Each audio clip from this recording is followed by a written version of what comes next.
So you want to learn Krillin? Alright, I got you. In this short guide, we'll be going over his abilities, his combos, what cards he should use, and his general playstyle. So starting off with Krillin's passive, we have Technician. So whenever I mark an enemy, my cooldowns will come back faster. So as you can see, if I use Energy Wave and then Solar Flare them, it'll shave some time off. Next we have Krillin's Rush Attack, which is unique because after every 3 attacks, he'll throw in Powered Auto, which does bonus damage and reapplies the Marked status effect. If you're not sure what Marked is, it makes it so your opponent is in a permanent state of being discovered, so they can't hide in bushes. Now, if that works on Hit, I'm not too sure. I haven't been able to test it against him specifically, since Hit is such a hard person to be marked in general, but it definitely works on people in bushes, and they'll be constantly discovered, and you'll be able to see them. Now moving on, we have Energy Mine, which is one of Krillin's most oppressive abilities, and probably one of the most impressive abilities in this game. So what it does is it places an Energy Mine, and then for a second they could see you placing it, but after that second it'll go invisible, so they can't see it anymore. And when they step on it, then it'll pop and apply marked and shrinkage of their field of view. One thing to know about Energy Mine is that you can place multiple of these. Depending on the level, you can place more. And another thing is that when one of them explodes and is touching another Energy Mine, then it'll have a chain reaction and they'll both explode. I cannot tell you how many times I've walked around the map killing NPCs just to figure out that Krillin placed the sun as a landmine and blown me to smithereens.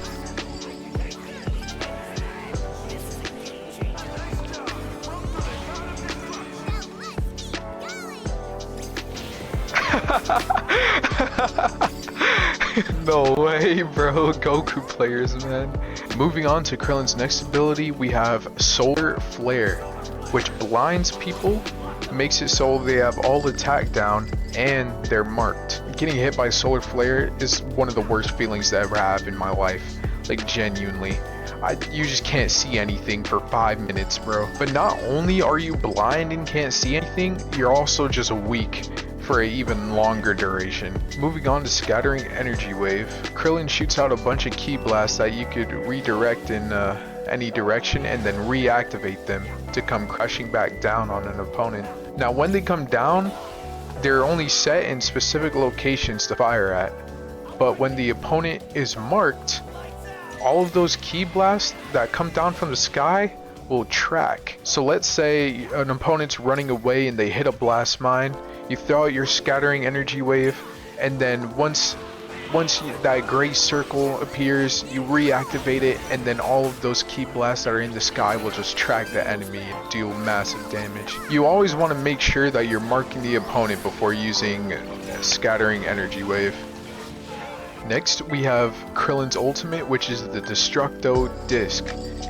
Now it's a skill shot where Krillin throws the Destructo Disc, and in the middle it deals extra damage.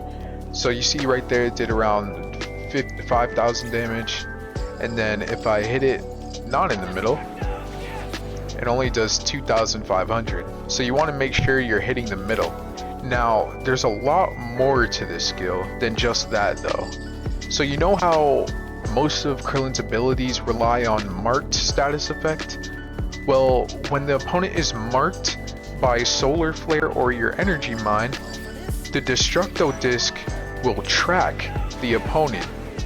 So even if you throw your Destructo Disc off into Narnia, if the opponent is marked, then the Destructo Disc will curve and still hit the opponent and give you that damage as if it hit it straight in the middle. So you don't have to worry about aiming as long as the opponent is marked. Not only that, but if the opponent has 3 or more debuffs, then Destructo Disc will deal extra damage. So your Energy Mine won't apply 3 debuffs, but your Solar Flare will.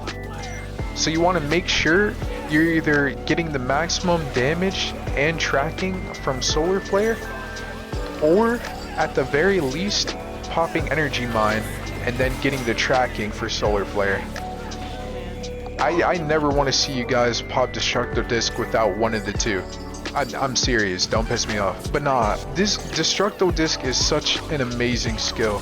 I've nuked people with this skill plenty of times. Like their HP going from 100 to 0 by just hitting Solar Flare, a Blast Mine, and then Destructo Disc. It's definitely one of the best ultimates in the game. For a technical character at least. Now what you should max on Krillin, usually you would upgrade your Energy Mine first, and then you would upgrade Solar Flare so you have a giant AoE so it's really hard to miss. Because you want the status effects, you want the giant blind. Sure, the scattering energy wave will give you more hits if you level it up. I just think the AoE from Solar Flare is more helpful than the extra hits from scattering energy wave. Now when your ultimate is leveled up, it could get absolutely ridiculous. Cause Krillin doesn't just throw out one Destructo Disc, but 3 of them, and then you could just imagine the damage off of all those. Krillin is just an absolute monster in the damage department, and he's one of those technical characters you want to play if you don't want to rely on your teammate. Instead, you just want to deal all the damage, and you could be self-sufficient instead of having to rely on your teammates. So going over the general combo, have them step on a Blast Mine, Solar Flare them, and then you could use the scattering energy wave if they're running away, or maybe if they just overstep, you Solar Flare them, and then you pop your Destructo Disc and get all that damage off. It honestly doesn't matter how much health they have. If you get the Blast Mine and the Solar Flare off, they're taking a bunch of damage from your Destructo Disc. Like, it just does not matter. As for cards that you want to use for Krillin, I'm just going to tell you straight up, I want you to go for straight damage. I don't want you to go for a Lightning Swift because it's just damage after a Vanishing Step. It's tied to your Vanishing Step. I just want you to have more consistent damage. Super Snowball stacks up to 4 times every time you get a KO. You lose all of it if you're KO'd, but the risk versus reward is more well than worth it. After that, the main card you want to take is Prepare to Die. You might have a matchup where you're against a tank and they have a bunch of health, but even in that tank matchup, I still think Prepare to Die will be better because they'll still just get chunked by your Blast Mines, by the scattering energy wave, and all the damage your teammates are doing. And then once they hit that 50% mark, you just Solar Flare them, Destructo Disc, and they're basically just dead. After you take Prepare to Die, the last card you want to take is Pursuer, because Pursuer just meshes well with his kit, because you could proc it with Solar Flare. Even though it's not a damage ability, you could still proc it with Solar Flare and get the maximum damage from the card. Again, these cards aren't set in stone. You don't have to absolutely run these cards or you're gonna lose every game. You could take different stuff according to what your preference is, but from my experience, these were just the cards that worked the best for me. So looping back to Krillin's general playstyle, you're just going to be setting Blast Mines. Once your opponent steps on a Blast Mine, you could throw out your Scattering Energy Wave and then reactivate it so all the Ki Blasts home in on them. Make sure to Solar Flare or mark them before popping your Destructo Disc to get tracking in the damage, and make sure you're playing decently safe. You don't want to be playing super stupid where you're just running into a 1v3 and trying to diff all of them, and then you end up losing all your snowball stacks, because with this build you're going to be squishy. You're not going to have Too Easy to protect you or Steel Skin. You're not going to have all that. You're just going to be a glass cannon. So you need to be playing relatively safe and applying pressure wherever on the map you can. So get those mines down, throw out your Scattering Energy Wave, and when they step up too close, destroy them with Destructo Disc. With all this damage, you can carry games with Krillin alone. Not only did I have the most damage on my team, but I also had the most finishers in general.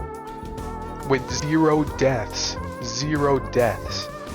Now, for choice of helper, you know, it doesn't really matter too much. Me personally, I most likely go for the defense down from either Shu or Shotgun Farmer. Me, I just pick Shu because, you know, he's dog. But another helper you could choose is actually Bubbles. Now, most people don't really choose Bubbles because they want the defense down, But in Krillin's case, he doesn't really have any mobility. So whenever you're in a tight situation, you could pop bubbles and he'll give you a movement speed buff. But not only does he give you a movement speed buff, he also gives you increased step efficiency. So when you activate your vanishing step, it comes back faster because bubbles, even when you leave the AoE. So you can either choose between having the defense down and getting more damage, or you could choose to have bubbles to escape sticky situations. Honestly, the helper is up to you, just like the guards, but whatever floats your boat. Honestly, Krillin isn't that too difficult of a character. Nothing too in-depth or crazy. Just make sure your opponents are marked before activating your key abilities and profit. If you have any more suggestions for characters, for guides in the future, make sure to leave them down in the comments below. I think that's all for today. See ya.